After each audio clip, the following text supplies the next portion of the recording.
আসসালামু আলাইকুম। দীর্ঘদিন পরে আপনাদের সামনে নতুন ভিডিও নিয়ে আসলাম। সো আপনাদের দোয়া এবং ভালোবাসা এইটা সম্ভব হয়েছে। ভিতরে কত অনেক কাহিনী ছিল, অনেক প্রবলেম ছিল, যার জন্য ভিডিও নিয়ে আসতে পারিনি। তো আজকে সকালে উঠে আমাদের প্রথম কাজ ছিল আমাদের এই জাপানিজ ডাবল ফ্লাওয়ার পাখিটা ডেলিভারি করা। কারণ নারায়ণগঞ্জ থেকে এক ভাই এসেছে আমাদের এখানে ডেলিভারিটা নেওয়ার জন্য। সো ওনাকে প্রথমেই এই পাখিটা ডেলিভারি দেওয়ার জন্য বের হয়ে গেলাম। ডেলিভারি দেওয়ার পরে আমাদের সেকেন্ড কাজ ছিল আমাদের পাখির খাবার আসছিল, সো সেটা রিসিভ করা। সো সেটা রিসিভ করার জন্য নিচে চলে আসলাম। নিচে এসে দেখেছি আমার স্ট্রিট পাশ থেকে যেই রাইডার ভাই উনি চলে আসছে। উনি এসে আমার জন্য অনেকক্ষণ ধরে ওয়েট করতেছিল, এই জন্য আমি খুবই সরি।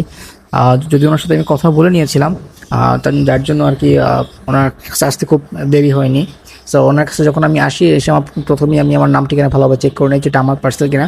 সো ভাইকে বললাম যে ভাই একটু খুলে দেখাবেন যে সব কিছু ঠিকঠাক আছে কিনা।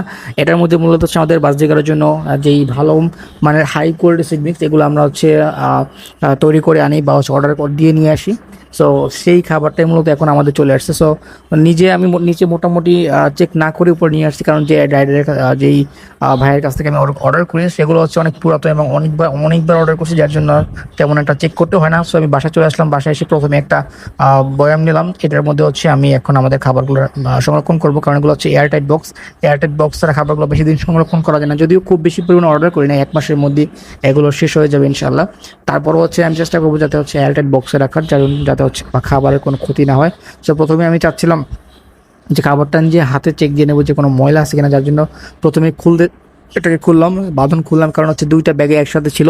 সো সেখান থেকে প্রথমে একটা ব্যাগের বাঁধন খুলে সেটা বের করে আরেকটা ব্যাগের বাঁধন খুলে দেখলাম যেটা ঠিক আছে কিনা। সো মোটামুটি দেখে খুবই ভালো লাগলো। এবং সাথে আমি কিছু মিনারেল ব্লক অর্ডার করেছিলাম যেগুলো পাখির জন্য খুবই দরকারি। যারা আপনারা পাখি পালন করেন তারা হয়তো জানেন। সো আমি আমার বক্সটাকে একদম ক্লিন করে নিলাম যাতে কোনো ময়লা না থাকে। এরপর আমার কাজ হচ্ছে সেই বক্সের মধ্যে আমাদের খাবারগুলোকে ঢেলে দেওয়া।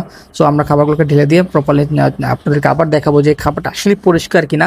সেটা যদি আপনারা দেখেন তাহলে বুঝতে পারবেন যে দেখেন আমাদের খাবারগুলো কী পরিমাণ পরিষ্কার। আলহামদুলিল্লাহ, পরিষ্কার দেখে আমরা হচ্ছে ওইখান থেকে অর্ডার করে আনি। এছাড়াও তো আমাদের লোকাল সবগুলোতে খাবার এমনিতেই পাওয়া যায়, ওগুলো দামেও কম, কিন্তু সেই খাবারগুলো আমি আমার পাখিদেরকে খাওয়াই না। সো সংরক্ষণ করার পর এখন আমাদের পালা হচ্ছে আমাদের মিনারেল ব্লকগুলো সংরক্ষণ করা। সো আজকে ভিডিওটা মূলত এই পর্যন্ত ছিল। সবাই আমাদের জন্য দোয়া করবে এবং পরবর্তী ভিডিও দেখার জন্য অবশ্যই আমাদের সাবস্ক্রাইব করে দেবেন, এবং ভিডিওটি ভালো লাগলে অবশ্যই আমাদের ভিডিওতে একটি লাইক দিয়ে দেবেন।